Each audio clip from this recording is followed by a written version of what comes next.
Magandang buhay po sa lahat.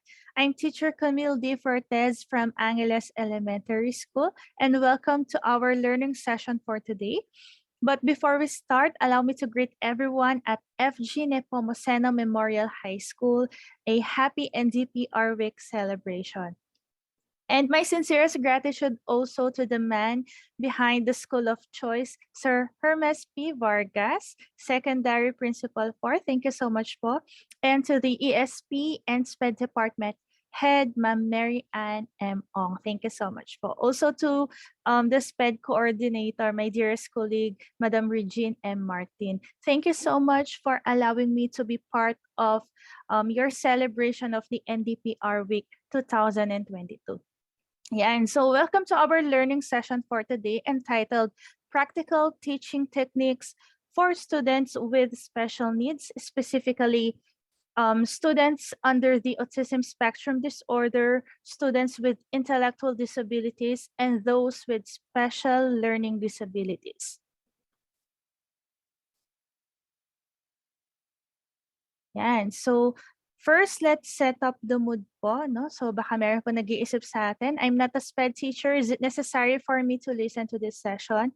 And the answer is definitely yes, no? So baka meron po tayong mapulot since we already have the Republic Act 11650 or the Inclusive Education Act, which was signed into a law by our former President Duterte, no? So it is the inclusive education for learners with disabilities. Yan. So dahil po meron na tayong batas, the public needs to know na if meron po silang mga anak or mga relatives na with disabilities, they could never be denied of appropriate education po, no? Whether in private or public schools. So ano pa po ba yung kasama dyan sa law na yan? First is equitable access to quality education. So napaglaban din natin to, no? In the world of special education. We already had access to education. However, we are still fighting for appropriate and quality education, no? For our kids with disabilities. Yan. So shall not be denied of admission based on disability. So, kailangan po natin ito laging tandaan, no, as public schools din po na hindi na tayo pwedeng mag-deny ng mga bata regardless of the disability na meron po sila. And hindi na po natin masasabi na walang SPED program, no? And fortunately si FG po, no, meron siyang very well-established SPED program for students with disabilities. Yan. But for some high schools na wala pa, hindi na rin po yun magiging excuse para hindi sila tumanggap ng mga batang may kapansanan po, no? So next is accessible instructional materials. Yeah, provided with assistive devices and facilities and infrastructures during admission. And so one of the hallmarks of an inclusive school is infrastructure. So dapat PWD friendly po ang ating school, no? Ano pa, teachers of learners with disabilities will be provided with scholarships, in-service trainings, incentives, and other benefits. And most importantly, the establishment of the Inclusive Learning Resource Centers or ILRCs in all cities and municipalities. So we are very fortunate here in the division of Angeles City po, no? Among all the division po sa entire region, the ILRC is now located po sa Angeles Elementary School. So hindi na po siya SPED Center. It is called Inclusive Learning Resource Centers. Yan. So, and the ILRC is open to all students with disabilities po, no? Kasi we are currently in phase 2 and definitely po na gradually there will be service providers na pupunta po sa AES to, of course, give other related services needed by our students with disabilities. Yan. So yan po yung sinasaklaw ng Republic Act 11650, which is the Inclusive Education Act. What else? Only SPED and receiving teachers can apply these strats in their classroom. So Definitely hindi po, no? And itong mga strategies na to or techniques, these are already been practiced po, no? Siguro personally in your classroom. So it is somehow a review, no po? Kung appropriate po ba yung ginagawa natin, no? Sa ating mga classrooms, especially those who are receiving teachers and who will be receiving teachers in the coming time. Yan. So, inclusive education is a responsibility of everyone. And so, hindi lang po mga SPED teachers, hindi lang po mga receiving teachers ang may responsibilidad for inclusion. Yan. So, definitely darating po yung mga time na yung mga students po natin na may kapansanan ay nasa Gen Ed na po talaga sila, no? Gradually we are trying to place all our students except for those with severe and profound levels of disability. Ang goal po namin is ma-include na po talaga sila in the Gen Ed classes. Yan. So let's meet po ang ating mga future students in our classroom. No, yung mga students po natin under the ASD, those with ID, and those with SLD.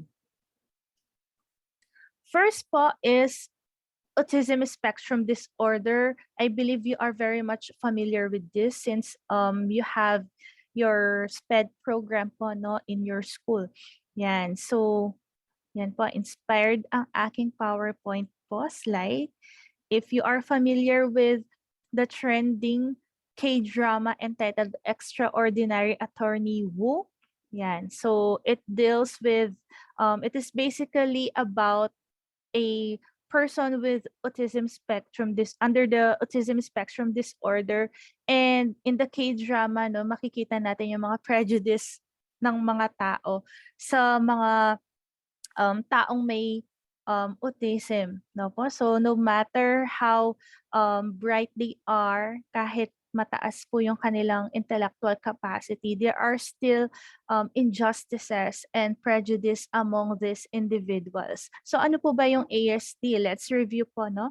It is a pervasive developmental disorder which affects verbal and nonverbal communication. So, merong problem yung mga taong with ASD when it comes to their receptive and expressive language, no po? So, doon natin minsan nai-spot na baka may ASD yung isang tao kasi they could not really communicate very well. And it is a general term for a group of complex of disorders of the brain development. Yan. So, under the ASD po, no, since it is called a spectrum, there are wide range of disorders under this category. So there are persons with autism na very high functioning. They have high levels of intellectual capabilities. However, there are also persons with ASD na nasa lowest level po ng functionality, no po? And it is quite evident at the age of 3. Yan, which adversely affects a child's educational performance. And it is more prevalent among boys, no, than girls. So, ito po ang main definition of ASD. Yan. So, first is impairment in socialization. So, if meron tayong mga students po, no, or student with ASD in our class, we do not really expect them to socialize really well kasi meron talaga silang problems when it comes to their social skills. That is why it is called autism, no, from its etymology, auto means self, no. So, itong mga kids with ASD, they are locked within themselves, no? Meron po silang sariling mundo. So, hindi natin sila mapipilit kaagad-agad na makipag-mingle with their non-disabled classmates, no po? So, medyo mahirap po silang turuan when it comes to that. And there are also restricted and repetitive behaviors, no? There are some body movements which we find na parang hindi talaga typical, no, among kids, and very restricted po, no, yung kanilang behavior, meaning they are very much fixated to routines, no. Pag meron pong konting difference when it comes to their activities, their routines, no, um there will be some behavioral problems pag hindi nasunod yung kanilang activities for the day. Yan, impairment in communication. This is also very evident among students with ASD, no? So they could not really communicate very well. Hindi nila masyadong ma-express po yung kanilang sarili, and ang tendency po pag hindi nila kayang ilabas through verbal or through words, no, it is manifested through their behaviors, no. So doon natin nakikita sometimes their emotions and behaviors, ito yung kanilang nagiging language, since they have impaired communication skills. Yan. So what could be some practical strategies and techniques for ASD in our classroom? So regardless if you're a self-contained SPED teacher or receiving teacher po kayo, so we could ano din po to adapt, no? We could apply this in our classroom. Yan. So first tip po, or first technique is we get to know the student. I know we are very busy people, no? Pag teacher ka, marami na po tayong ginagawa. And considering the number of kids we already have in our classroom, baka hindi natin siya magawa perfectly, but let's give ourselves a chance, no? Kung sakaling magkaroon tayo ng student with ASD, let's get to know the child, no? Kasi itong mga batang to, they are very particular and they know, no, if you are sincere with your relationship with them. So it's very important that we build a positive rapport and positive attitude sa mga batang to. Next is we allow processing time. Eto po medyo mahirap, no, since in high school, no, medyo complex na yung mga subjects, the topics, and I believe po, no, mahihirapan mag-adjust yung mga kids natin now with ASD, no, kung pipilitin natin sila doon sa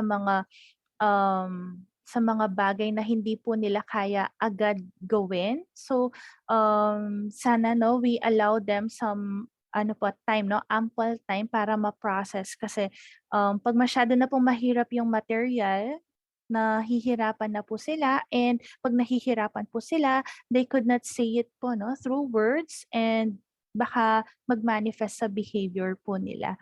Yan. So next is structured routines. Yan. So eto po mahirap din siyang gawin, no, in reality, kasi sometimes there are some disturbances when it comes to classes, right? Sometimes we attend meetings, minsan wala si teacher, wala si subject teachers. So pag merong mga nagbabago kasi sa activity within the day, the student could not decipher what's happening, no? So naguguluhan po siya. So we try to explain sa bata kung bakit nagkaroon ng changes, and if hindi siya nadadaan sa explanation, minsan, no, nag-exhibit outward, no, towards the environment yung ginagawa ng bata. So we try to relax the student, no, we try to calm the student down muna. So siguro wag mo nang masyadong maraming words na i-utter sa kanya para hindi masyadong maguluhan po, no, yung bata when it comes to some activities na hindi siya sanay. Yan po. What else? Incorporate students' interest into your lesson. I believe even for Gen Ed kids, we're already doing this, no? Kasi if it's not relevant to their lives, mahirap po inculcate sa kanila yung mga concepts, no, yung mga theories, mga values na gusto po nating ituro sa kanila, especially with kids po na may ASD, no. They are very much fixated with a particular thing, no. So meron po silang bagay lang na yun lang yung interest po nila. So mahirap po yun alisin sa kanila kasi fixated po sila dun, no.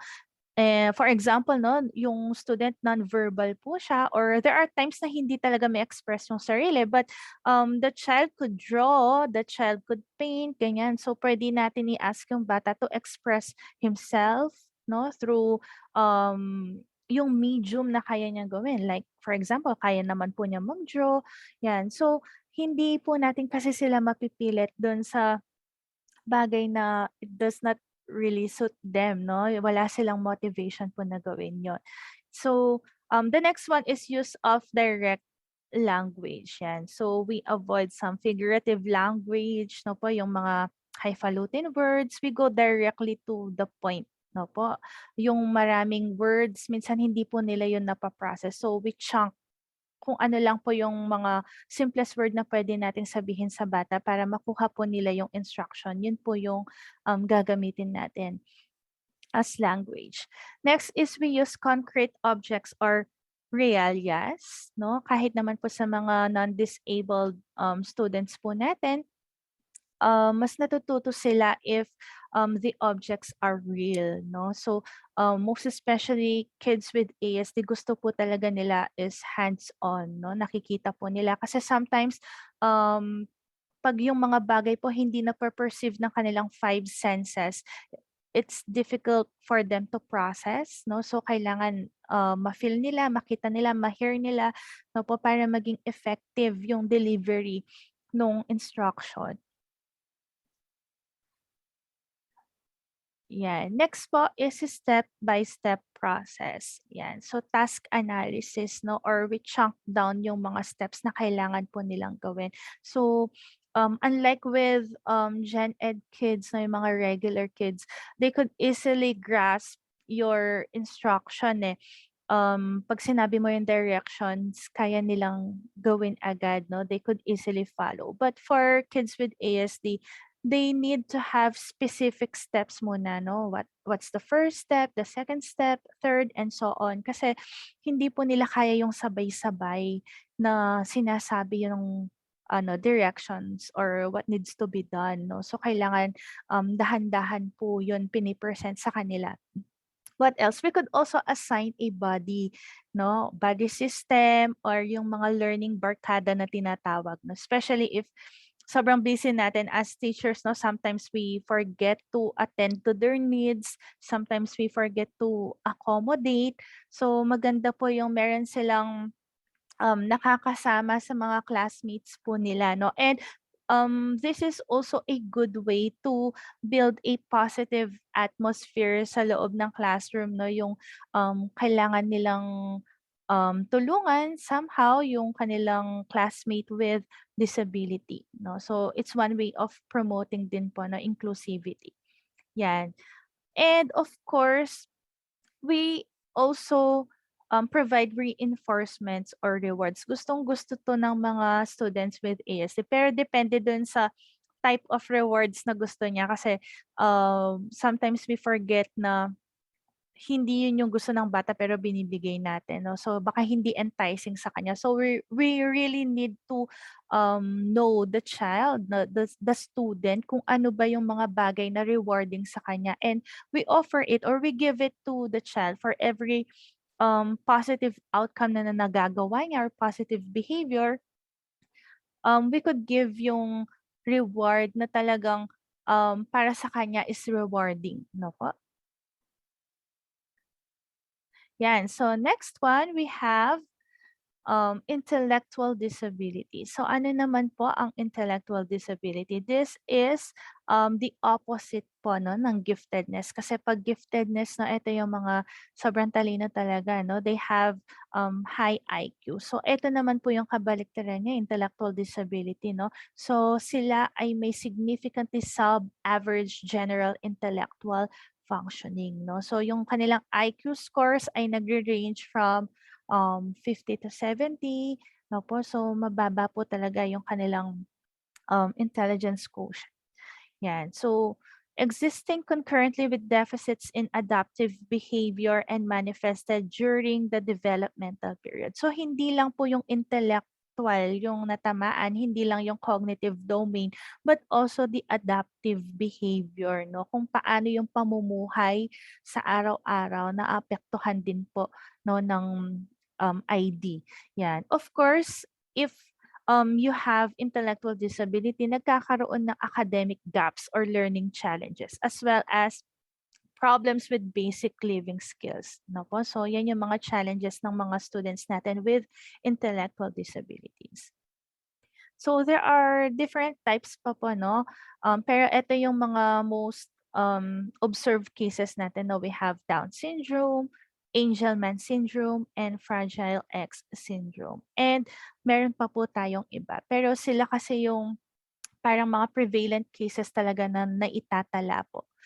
Yan. So, what are some practical strategies naman and techniques for students with intellectual disabilities?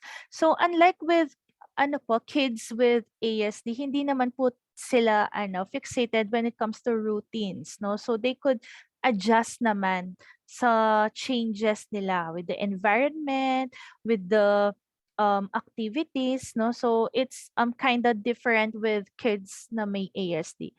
So sila, they could adjust po, no, when it comes to changes. And one technique for effective instructional delivery is prompting, no po. So it could be physical prompt, it could be verbal prompts, no po. So kung pag nahihirapan na yung bata, kahit ano pong piga natin, wala na tayong makuhang response, no. So we could right away give prompts, no po. So pwede ring physical pag nahihirapan kunwari mag-write, no, we could assist the child, hand over hand assistance, no po, yan. So ano pa, modeling. Modeling is another important technique, no po. So pag sinasabi mo lang, hindi po nila magigets, no. So they really need to see kung ano po yung gusto ninyong ipagawa sa kanila. Very specific po sila when it comes to that. And shaping, it's like also giving reinforcement for every positive outcome or positive behavior exhibited by the child. We give reward, no po, or reinforcement to strengthen the behavior po. Yan. So next strategy, use baby steps. Yan. So tulad din po ng mga kids with ASD, no. So dahan-dahan natin, no, dadahan-dahanin po natin yung pagbibigay ng directions and instructions po sa kanila kasi hindi rin po nila masyadong mapaprocess if isahang bagsakan po yung pinapagawa natin. So it's really important na gina-guide po natin sila step by step para makuha po nila yung pinapagawa po natin task sa kanila. Yan. Next one is repetition of concepts. Yan. So number one po yan, no, even with Gen Ed kids, no, mga non-disabled students po natin, no, repetition really matters para matandaan po talaga nila yung concept or yung bagay na gusto nating maituro sa kanila. Yan. So help students learn life skills. Yan. If meron man po tayong student na ma-include sa ating class. Yes, it's important for them to cover the curriculum, but we also need to consider na yung mga batang to, more than the academic area, kailangan din po nilang matutunan yung life skills or mga independent living skills na needed, no po? Kasi comes the time na they would have to live on their own or uh, mag-approach na po sila sa adulthood, kaya po nila yung sarili po nila. So, it really matters talaga na ma-integrate po natin yung life skills sa mga lessons na mga itinuturo po natin sa kanila. Yan. So, the next one po is specific learning disabilities. Yan. Very familiar po tayo dito, no? Yung mga batang may learning disabilities. So, ano po ba yung learning disabilities?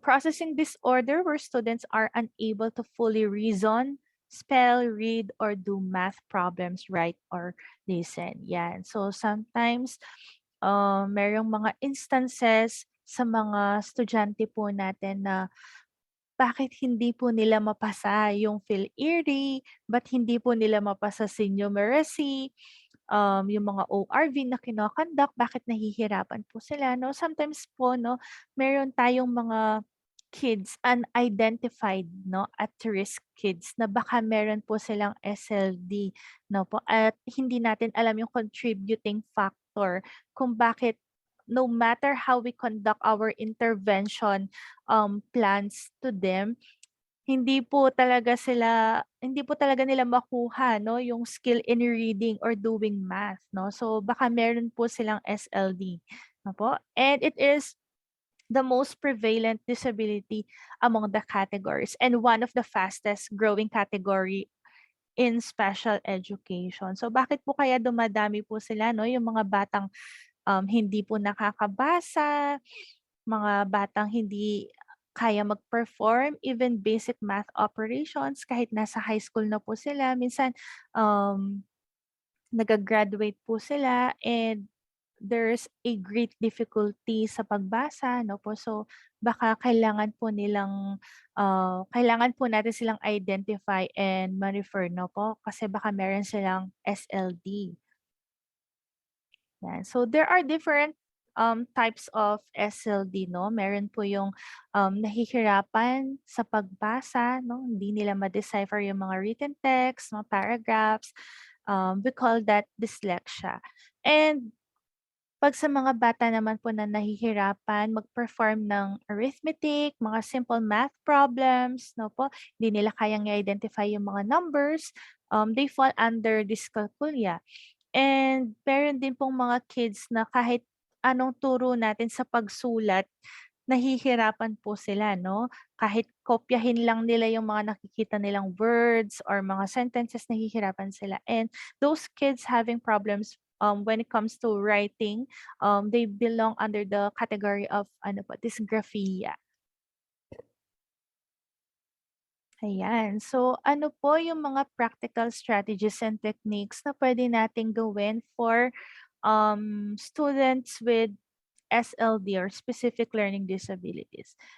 Yan. So, first is books on tapes. Ito po medyo mahirap pa po siyang gawin, no? Like, in our case at AES, I'm not so certain if we already have this, pero maganda po itong material 'no, for them, books on tapes 'no, para yung pressure nila to read 'no, medyo, mabawasan, opo. Ano pa, text to speech apps, 'yan. So we're trying to adapt this na po na text to speech apps. Natutulungan po nila yung mga kids na, una yung pressure to decipher words and, 'pag naririnig po nila yung text, mas effective po sa kanila and ire-repeat nila 'no. So meron pong mga applications 'yan 'no, yung Microsoft, I believe nag-o-offer po sila ng text to speech apps 'no, especially designed for kids na may problem nga po when it comes to reading. 'Yan, the use of calculators 'yan. So baka naman po meron tayong, maging student na may dyscalculia and nahihirapan po talaga sa math. So baka puwede po nating gawin itong accommodation sa kanya 'no. We allow the student po 'no to use calculator. However, the problem is sometimes yung bata kahit paggamitan po natin ng calculator, hindi rin po niya alam gamitin. So, kailangan pa natin siyang turuan ng skills 'no po, yung concept ng paggamit ng calculator kasi yung mga symbols 'no, it's kinda ano po 'no, they're kinda confusing sa bata. Opo, 'yan. Next po is we break down larger task, 'yan. So, tulad po ng, strategy natin or technique for kids na may ASD and may ID. Breaking down larger task po 'no, it really helps po 'no, yung mga kids po natin para hindi sila ma-overwhelm sa task na kailangan po nilang i-accomplish. Yan, use of graphic organizers and we could also highlight essential information para alam na po nila yung mga importanteng points na kailangan po nilang tandaan sa, material. Yan. So ano pa po? Yan. Reduce copying of activities. And we modify task demands, 'yan. So, yung mga task po na kailangan nilang mag-copy 'no, kasi baka po nahihirapan talagang magsulat, opo. So, we reduce that po 'no, kung hindi talaga kaya, baka puwede po nating palitan yung task na binigay natin sa bata. Now, we modify task demands if masyado pong marami yung material na kailangan i-cover, we could minimize po siguro para makapag-cope yung bata. 'Yan, and the use of verbal and visual cues, 'yan po. 'Yan, so yun po yung mga simple and practical techniques for, students with ASD, ID, and LD. And yan po, generally ito naman po yung mga best tips sa'tin 'no, for teachers. Number one is we learn to accept diversity in class, yan po. So sana, with the growing advocacy of inclusive education for our students with disabilities, we hope na welcome po yung mga kids natin in our classroom regardless of kung anong major po tayo 'no. So it's our role 'no, and our duty to accept na po whatever po yung abilities and disabilities ng mga kids natin. Yan, defining fairness and equality inside our classroom. Yan, so we build positive atmosphere po, no? And we promote positive attitude among the students and the parents, no? So we define yung fairness sa kanila and equality. Yung binibigay po nating accommodation for our students with disabilities, these are not privileges, no po? Ito po yung kanilang mga rights, no po? And kailangan po nating itong gawin para makapag-thrive po sila sa life po nila, not only in academics po, no po? And number four, we include everyone, no po? So that's the first step po ng inclusion, no? We allow everyone to enter our classroom. Yan. So with that po, thank you so much po. Sana po kahit papaano meron po tayong napulot sa ating short learning session for today. Thank you so much po.